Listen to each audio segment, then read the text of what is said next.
Bueno, buenos días, profe. Buenos días. De antemano preguntándole cómo está usted el día de hoy, en esta mañana. Muy bien, gracias. Ok, bueno. No, la verdad que de parte de Iván y yo venimos a hacerle una pequeña entrevista, unas preguntas relacionadas un tanto al tema de la discapacidad y los videojuegos en términos generales. Vamos a tocar algunas temáticas. Yo voy a empezar haciéndote unas preguntas con respecto a algo más general. Y yo antes va a hacer ya unas preguntas que él quiera resolver, que él quiera hacerte, pues. Bueno, como primera pregunta, como una persona que no sufre de alguna discapacidad o alguna condición, ¿tú crees que los desarrolladores de videojuegos o empresas grandes en general de verdad están teniendo en cuenta la mayoría de los casos a personas con estas condiciones? En general diría que no hay una verdadera conciencia o aplicación de ciertas medidas de accesibilidad para todos. También entiendo que es difícil para, en especial para la industria de los videojuegos, siendo una industria primordialmente audiovisual y bueno, también hay diferentes tipos de discapacidad, ¿no? Discapacidad motriz, cognitiva, eh, física, de diferentes tipos.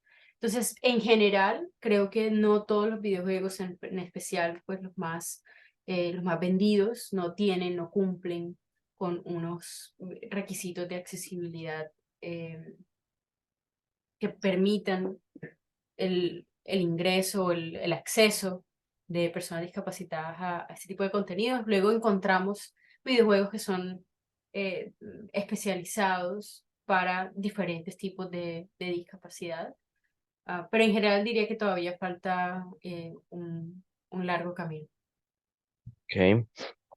Sí, eso tiene que ver mucho también. Hace no mucho teníamos una conversación con una persona que es programador y trabaja en el área de los videojuegos y nos explicó en el tema de más bien por qué las empresas muchas veces no tienen en cuenta tanto esta situación y es por el tema de la rentabilidad y recursos que requiere aplicar estas funciones a un juego. Entonces muchas veces optan por el hecho de lanzar el juego y esperar a que ese juego tenga un verdadero éxito o le genere un ingreso a ellos para así poder tomar la decisión si invertir o no en estas nuevas funciones para el juego. Bueno, en tanto a eso, ahora vamos un poco a lo que usted sí sabe, a usted que usted sí es experta, que es la inteligencia artificial. De alguna manera, ¿usted cree que la inteligencia artificial puede apoyar activamente al desarrollo de estas funciones para las personas con cualquier condición, para poder facilitar su experiencia o hacer que sea más o menos parecida a la que una persona que no sufre de alguna condición tenga con un juego? Con el juego.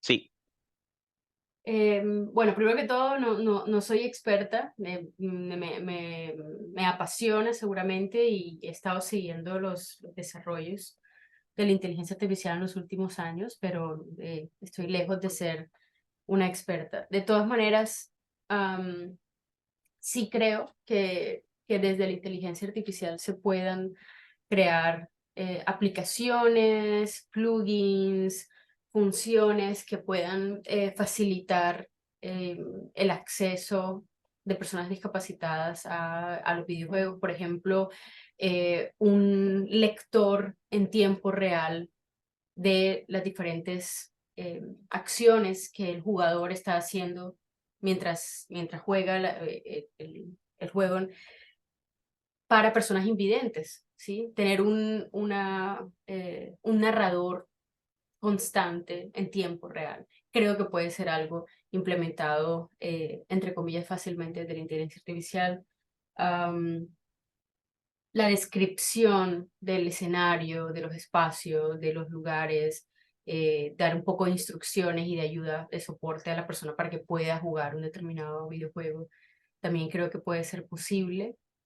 Em, entonces, También, por ejemplo, la descripción textual para personas con problemas de audición.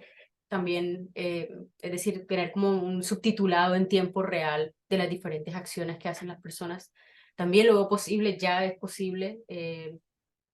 Entonces, sí creo que diferentes sistemas de inteligencia artificial pueden potenciar la accesibilidad a personas discapacitadas, seguramente también aprendiendo de ellas, ¿no? Con sistemas que puedan aprender de las, sabes, cada persona es distinta y cada discapacidad también es distinta. Entonces, un sistema que pueda eh, aprender de la persona, de las particularidades de cada individuo y cómo es su estilo de juego, por ejemplo, o cuáles son sus impedimentos y que el sistema tramite o sirva un poco de mediador entre la experiencia lúdica que le está dando el videojuego y lo que la persona está haciendo. No, claro, y como tú lo mencionas, hay compañías y desarrolladoras que ya han tenido en cuenta esto, más o menos ya desde hace ya un tiempo están empezando y están aprovechando las inteligencias artificiales como una herramienta, como un compañero bastante útil en este sentido. Conozco personas que no son programadoras, pero están estudiando en el tema de programación y las inteligencias artificiales los ayudan muchísimo para encontrar estos códigos y estos temas que no entiendo mucho yo para solucionar cualquier inconveniente que tengan en un proyecto. Ujú. Pero bueno, fuera de eso, Joan tenía alzada la mano, no recuerdo, no sé si vaya a decir algo. Sí, claro, que tenía una pregunta, que por ejemplo, ok, se pueden crear ciertas herramientas como para que las personas con discapacidades puedan disfrutar un poco más de estas tecnologías, pero ¿usted considera que se podría llegar como a un nivel parejo con las personas que no sufren de esta discapacidad? Porque, por ejemplo, eh, lo que reina dentro de la tecnología inmersiva como tal es lo visual por los cascos y por el movimiento, porque puedes moverte constantemente en 360 grados para ver tu espacio, puedes usar las manos como si fueran tuyas propias dentro del videojuego, etcétera. O sea, ¿cree que sería posible de que todas puedan disfrutar de la misma manera? Yo creo que, bueno, yo soy muy, me gusta siempre ser optimista, entonces yo creo que sí, o sea, yo pienso que la tecnología debe estar al servicio de la humanidad. Sí, en ese sentido, uno podría hacer esfuerzos para que la tecnología nos ayude a nivelar las diferencias, ¿no? Entonces, y como lo decía antes, cada persona es distinta, cada discapacidad es distinta. Entonces, ¿de qué manera un juego, una experiencia inmersiva, por ejemplo, pueda darle brazos y movimiento a una persona que no se puede mover? O pueda crearle una experiencia inmersiva muy detallada, de pronto a través del audio a una persona con discapacidad visual. O quizá una experiencia que pueda llevar a la cima de una montaña a una persona que físicamente no podría escalar una montaña, ¿sí? De hecho, fue una experiencia que me pasó haciendo uno de los primeros trabajos en realidad virtual que hice, que era justamente subir hasta unas cimas eh, de montañas en los Alpes y grabar a 360 grados desde ahí. Y recuerdo compartir la experiencia con una persona eh, bueno, con una discapacidad física, la persona estaba en silla de ruedas, no, creo que de nacimiento, entonces nunca había podido caminar. Y claro, imagínate hacer un trekking o una caminata en montaña con silla de ruedas, o sea, no es posible. Hay partes hasta donde los carros llegan, pero hay otras partes para subir especialmente a los picos, no sería posible. Y esta persona cuando se quitó el casco estaba feliz de haber visto de haber sentido la experiencia, de haber sentido que estaba presente, que estaba allí en ese pico y ver todo el panorama, em, sí, toda la vista, ¿no? Desde la cima de una montaña. Y fue un momento muy emocionante. Entonces, em, en ese sentido, o sea, sí creo que la tecnología puede, eh, definitivamente puede nivelar y puede generar experiencias igualmente enriquecedoras para las personas, pero de nuevo volvemos a la temática es quién está construyendo esas experiencias, quién tiene el deseo de hacer eso, ¿sí? Porque finalmente, o sea, detrás de la tecnología estamos los seres humanos, si hay intereses, etcétera. Entonces, es realmente, no es una tarea de la tecnología, es una tarea de quienes programan y de quienes diseñan este tipo de experiencias. Sí, claro, y también tener como un poco en cuenta que estas tecnologías, o sea, recién están saliendo, que no creo que hace más de 10 años se utilizara la tecnología VR. O sea, esto es algo completamente nuevo, que recién se está probando, entonces que saquen estas tecnologías para que todas puedan disfrutar de ellas es un poco como un prueba y error, porque todavía no se tienen como la experiencia necesaria para este tipo de tareas. Ujú, Y, por ejemplo, no sé, en un futuro que con la discapacidad motriz se pueda mover con un eye tracking, añadidos, ujú. etcétera, etcétera, que se pueda meter para este tipo de personas. Totalmente de acuerdo. Sí, yo te repito, creo que la tecnología tiene que estar al servicio de la gente. em, y es una cuestión de intención, de posición, de tener un deseo de crear experiencias inclusivas de parte de quienes pues están diseñando, creando, vendiendo este tipo de experiencias. Bueno, pues ya teniendo en cuenta ese punto de vista, que es pues a la vez bastante parecido al de nosotros, te quería yo hacer una pregunta. En lo posible, si has estado expuesta al ámbito de crear un videojuego, has hecho parte de la creación de un videojuego o la participación activa de él, o en su narrativa, o en su historia o algo, y de esa manera, si has tenido esa experiencia, han tenido en cuenta a personas con cualquier condición, y si la han tenido en cuenta, han pensado de qué manera podrían hacer que el juego mejorara la experiencia para ellos, o si no. Es una muy buena pregunta.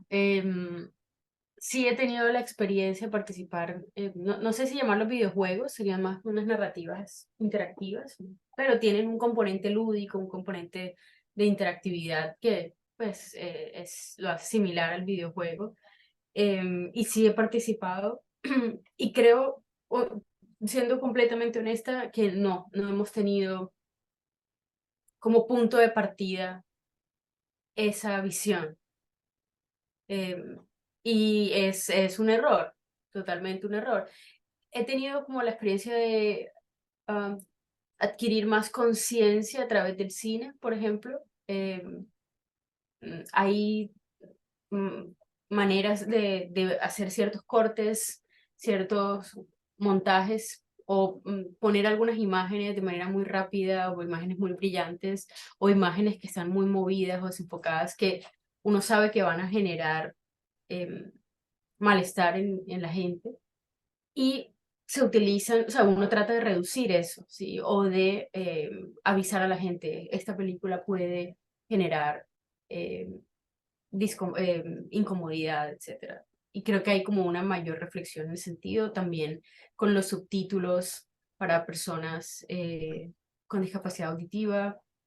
Mm, entonces, sí creo que como desde ese punto de vista he adquirido mayor conciencia, pero es cierto que al momento de crear experiencias inmersivas o interactivas, no, ese no ha sido el punto de partida para mí y mi equipo, honestamente. Luego, más adelante, uno se da cuenta, como por el ejemplo que les puse ahorita de la persona que vio la cima de la montaña, ¿sí?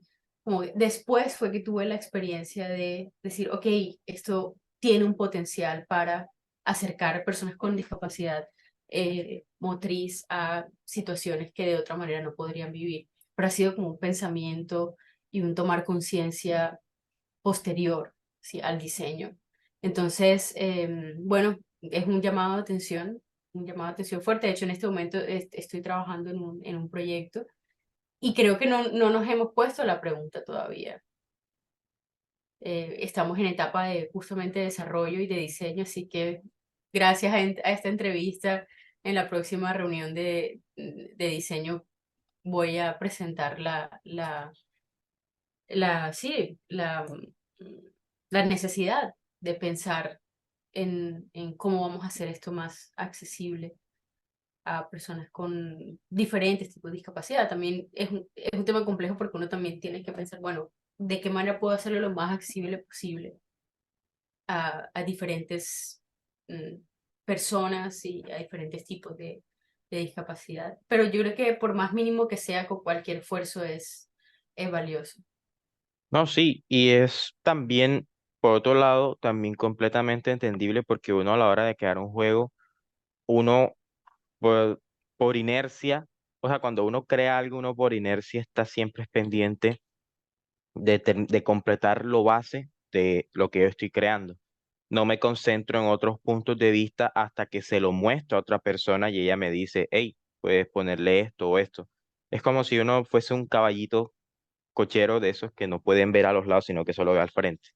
Entonces siempre trabajamos de esa manera con tal de terminar nuestro proyecto, pero pues nada, o sea, eh, también te atribuyo mucho que haya sido honesta, porque muchas personas me han podido decir que no, que sí lo hemos tenido en cuenta de esta manera y tal, pero no, tú has sido bien, bastante honesta y nos has dicho que es lo más importante y eso en realidad incentiva mucho al tema de la implementación de estas mecánicas y funciones a los juegos, porque de eso se trata nuestra investigación. Nuestra investigación se trata de ese, no digamos, por así decirlo de una manera muy hiriente, ese desinterés, sino como que esa ignorancia que hay en tanto a las personas con discapacidades o condiciones en los videojuegos. Hay algunos videojuegos que han llegado a mucho éxito que le han agregado esto, pero después de ser exitosos, como te he dicho anteriormente. Y no muchos se dedican a tener estos componentes de base. Entonces, respecto a eso, me gustaría hacerte esta pregunta. Si estuviese en ti, o sea, si sería posible para ti, tuviese los recursos y tuvieses la habilidad y un equipo de trabajo, ¿dedicarías bastante tiempo, o sea, mucho tiempo no solamente a fomentar, sino a la producción, no solamente de programas que ayuden en el tema virtual y tema de códigos a la persona a ser más inmersivo en el juego, sino también en la producción de controles o componentes de otros afuera del juego que ayuden a que una persona, por ejemplo, que tiene una discapacidad motriz o no, por ejemplo, no tiene los brazos o algo así, pueda jugar como una persona que no sufre de nada en un juego. Sí, definitivamente. Creo que es un, un chip mental, una, un reconocimiento, o sea, un ser conscientes que todos debemos tener todo el tiempo. Y creo que se nos pasa por alto el acordarnos que, eh, que en el mundo hay personas con diferentes grados y diferentes tipos de discapacidad. Entonces yo creo que cuando estamos creando cualquier cosa, debemos ser conscientes desde el inicio, es súper importante. Y sí creo que es necesario desarrollar una industria tecnológica que tenga en cuenta y que sea especializada, porque también hay un tema de mucha investigación, ¿sí? De investigación y de desarrollo de sistemas, de códigos, de lenguaje, de software, de hardware, ¿sí? Todo, es una cuestión bastante compleja, ¿no? Entonces, sí creo que necesitamos una industria eh, emergente que se dedique especialmente a trabajar en los diferentes tipos de discapacidad, en los diferentes niveles, grados de discapacidad para hacer la tecnología, en especial las experiencias lúdicas, las experiencias narrativas, las experiencias inmersivas, las experiencias de entretenimiento accesibles para todos, porque no es justo, ¿no? No es justo que un segmento de la sociedad tenga acceso a este tipo de experiencias para el ocio, que es necesario que toda la humanidad tenga esos espacios de ocio y tenga la posibilidad de experimentar esos mundos alternativos y jugar y divertirse. Entonces, la diversión debe ser para todos. Y si la tecnología y si la industria necesita dedicar esfuerzos, dinero, recursos para ir hacia este camino, eh, mm, creo que es justo y necesario. Ok. Y bueno, ahí veo que Joan tiene la mano alzada, Joan. O sea, bienvenido, suena para cualquier pregunta. Claro, que quería comentar también que es un poco como concientizar, porque se ve también un poco lo que decían antes de la ignorancia, que realmente no es a propósito, porque el primer juego, acabo de investigar que salió en 1950, entonces sería como una trayectoria de 70 años creando videojuegos con la misma planeación y que las tecnologías como tal, uno se va adaptando a las necesidades de lo que tengan las personas. Y recién es que los videojuegos están siendo como el boom o la tecnología de, ok, sacamos en 4K, el VR, más consolas, más computadores, etcétera, etcétera. Entonces, también tener un poco en cuenta eso de que esa es una de las razones principales por las que las personas en un principio no se fijan como tal en crear los videojuegos para personas con discapacidad. Es un poco como la costumbre, podría decirse, de lo que se viene haciendo desde hace ya un montón de años. Totalmente de acuerdo, es una cuestión de conciencia, sin duda de educación, eh, de inclusión. O sea, sí, los videojuegos han estado evolucionando, sí, la realidad virtual ha estado evolucionando, pero también cómo entendemos la inclusión y el pensamiento crítico justamente, y la empatía y el entender que somos, que todos los seres humanos somos distintos y que todos tenemos derecho a todo, eh, ha, ha también ido evolucionando, ¿no? Entonces, pero es necesario que esa parte más humanística se consolide, sea mucho más sólida para no dejar a nadie por fuera. Y de Bueno, eso como tal se trata estas cosas, tipo ir evolucionando, no iniciar con un punto de partida perfecto, sino, ok, nos damos cuenta de qué es lo que nos falta y luego de ahí comenzamos a mejorar. Ujú. Sí, hay unas reglas de accesibilidad, por ejemplo, para el diseño de sitios web, y ya esto está estandarizado. Hay unas reglas de accesibilidad, de inclusión para contenidos televisivos, y ya esto también ha avanzado hacia una estandarización. Entonces, ¿de qué manera en la industria de los videojuegos se está avanzando hacia la creación de esos estándares de accesibilidad? Esa sería eh, la pregunta en este momento. ok. Y una pregunta, por ejemplo, con el desarrollador de videojuegos que entrevistamos anteriormente, le preguntamos acerca de dispositivos que se podían conectar a las consolas o donde sea que la persona esté jugando para facilitar a la persona como jugar el videojuego. Y mi pregunta viene más que nada tipo, ¿actualmente en la tecnología inmersiva existen estas herramientas o todavía no se han desarrollado como tal? Tipo, ¿el papel cae exclusivamente en los desarrolladores de videojuegos que el juego lo puedan disfrutar todos? Es una muy buena pregunta. Hay diferentes tipos de interfaz para la realidad virtual y diferentes tipos de aplicaciones también terapéuticas, por ejemplo. em, para personas con, por ejemplo, que han perdido un brazo o una pierna y que tienen que aprender a utilizar un brazo prostético y familiarizarse con ese brazo nuevo. Hay aplicaciones que permiten ese entrenamiento, por ejemplo. Entonces, bueno, hay dos niveles, el nivel de software y qué aplicaciones estamos creando y un nivel de hardware y qué interfaces estamos creando. Específicamente, si es decir, creo que las interfaces están, pero para conectar la realidad virtual a diferentes tipos de sentidos, a interfaces vocales, interfaces incluso cerebrales. Entonces, ya simplemente con concentrarnos en un punto de la imagen, podemos mover y podemos interactuar con el ambiente virtual, lo que hace mucho más sencillo para, por ejemplo, personas que no se pueden mover por completo, que están completamente paralizadas, que no pueden mover los brazos o los gestos, ¿sí? Pero que no tienen ningún tipo de discapacidad cognitiva, con interfaces cerebro-computador pueden manipular y pueden interactuar con el ambiente virtual. Entonces, sí creo que las interfaces están, pero también hay una tarea de pensar esas interfaces para permitir el acceso a personas con discapacidad, a softwares eh, en específico para, por ejemplo, para ayudar a la gente a esas personas a familiarizarse con el brazo prostético, por poner un ejemplo, pero también para darles acceso a las experiencias que el resto del mundo está teniendo, está pudiendo jugar. Entonces, creo que las interfaces están, pero ahí, de nuevo, creo que volvemos a una cuestión de concientización y de cómo estamos usando esas interfaces para permitir la inclusión.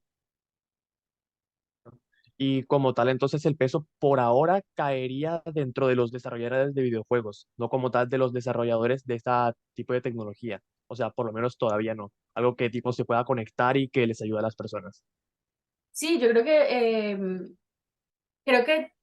hemos avanzado en el desarrollo de interfaces, en el desarrollo de dispositivos, de guantes, interfaces vocales, diferentes tipos de joystick. Sí, pero creo que hay todavía un trabajo que hacer desde el software. Bueno, y pues ya una última pregunta, ya para concluir, eh, que ya es un poco ya dejando de lado el tema ya esto de temas financieros y todo de estas empresas y todo. Dame un segundito, por favor. Ok,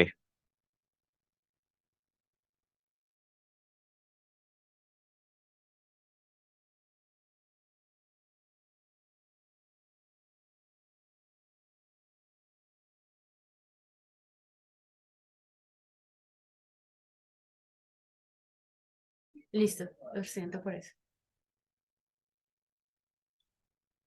listo, ahora sí. Bueno, ya una última pregunta, ya relacionada un poco ya más bien a la investigación que estamos teniendo en cuenta.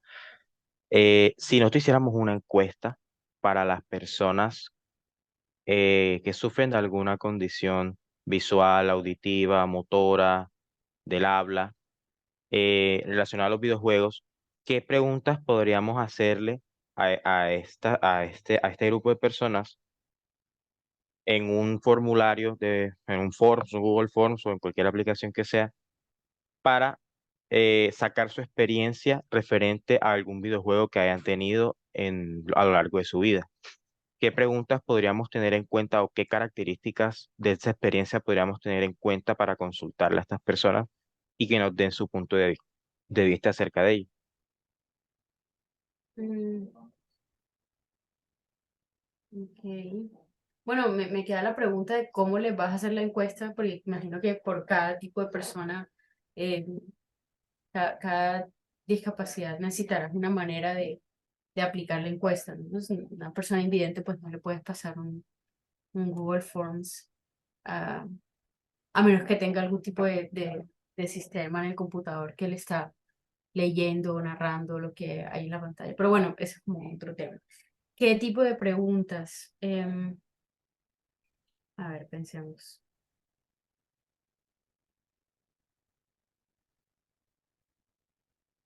Ok, preguntaría qué tanta autonomía ellos sintieron que tuvieron en el juego, qué tanto, qué tan fluida fue la experiencia para ellos,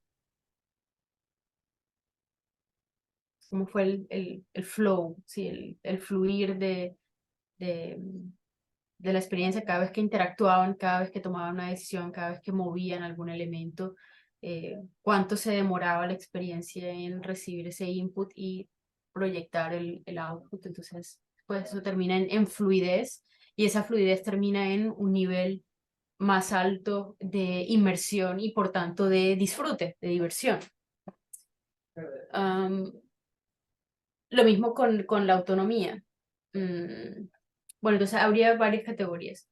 La primera categoría yo creo que sería lo que en inglés sería agency, o esa capacidad de ser un agente eh, autónomo, capaz de relacionarse con el ambiente, con el videojuego. Entonces, dentro de esa categoría tendría autonomía, usabilidad, qué tan fácil fue utilizar el videojuego, aprender cuál era la mecánica y utilizar los controles para progresar en la experiencia.